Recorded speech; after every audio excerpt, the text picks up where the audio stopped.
Hey guys, today I have for you two very special blasters. One definitely more special than the other. I'll do that one first. And it is the 211, which, as I mentioned in my last video, this was the one I got in a trade for the Rainbow Pump, and it is fantastic. It was originally built by Hero, And the Hero Is, and it is just a fantastic blaster. Wood, everything, or wood handle and stock.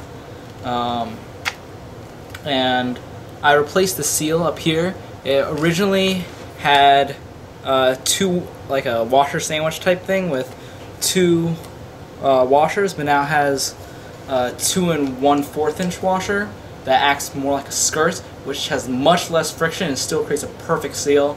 And it's harder to get on, but it was definitely worth it because it's just so much better. And now has a much tougher spring combo of a K45 and an ace number 62 spring, I believe.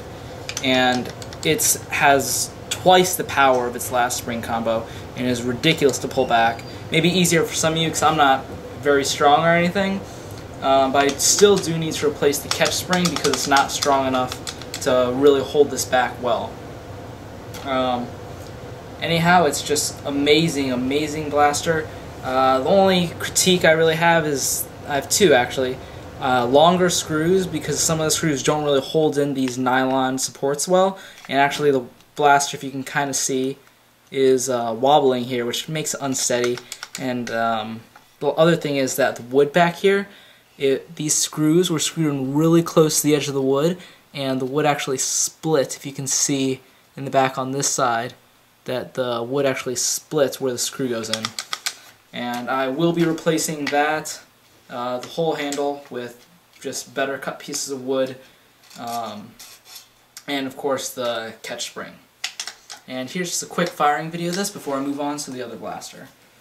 As you can see, I pull back with two hands just because it's such a heavy pullback, but it just goes through 1 or 2 layers of cardboard easily, with no problems. Even with this huge barrel and chopper.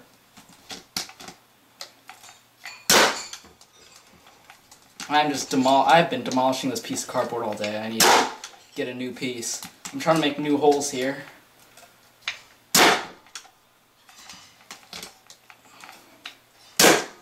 Oh, that was in a previous hole. Yeah, well, you get the idea. You can tell the rate of fire is not as fast as my Rainbow Pump, but this goes much further. I'm pretty sure. I mean, it just feels like it does. I have not officially range tested it yet because I have not finished all of my little modifications that I'm going to do to the design. But otherwise, it is doing very well, and I will definitely put it on my special shelf because I just love this blaster. Next here I have just a little thing that I actually won in a raffle. It is LpL, whatever you want to call it, a homemade pistol thing. And it is, I don't remember who originally made this actually. It has the little S on the side, if you can see there.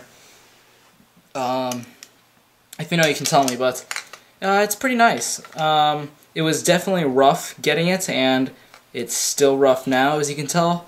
It may have been maybe the first one that the person ever made, whoever made this, because a lot of the screws, you can tell that they messed up and had to re-drill in certain places, a lot of places, and a lot of the cuts are not sanded down and really rough and things like that.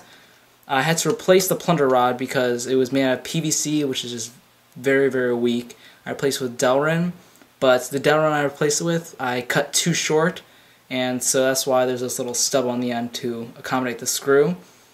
Yeah, and I replaced I believe I replaced the K26 with maybe a K26 plus a long shot, or just a K45. I don't know, something that's a lot stronger than the original, and I'm afraid this thing will just blow apart. And also I have my ace number 2 spring, catch spring, which was very difficult to put in, I have to admit. And yeah, I don't really expect this blaster to last that long, but it's still really fun. catches back like that. I increased the draw by a tiny bit. It's getting absolute full compression in here. And firing, it went through the cardboard, but I'm pretty sure it went through another hole because usually this does not go through cardboard. I have had a chance to range test this, and it does get over 70 feet, which is the maximum length inside my house. But apart from that, I don't know. I think it would maybe get 75 to 80 max. Otherwise, this is a pretty fun blaster, and I'm glad to have one.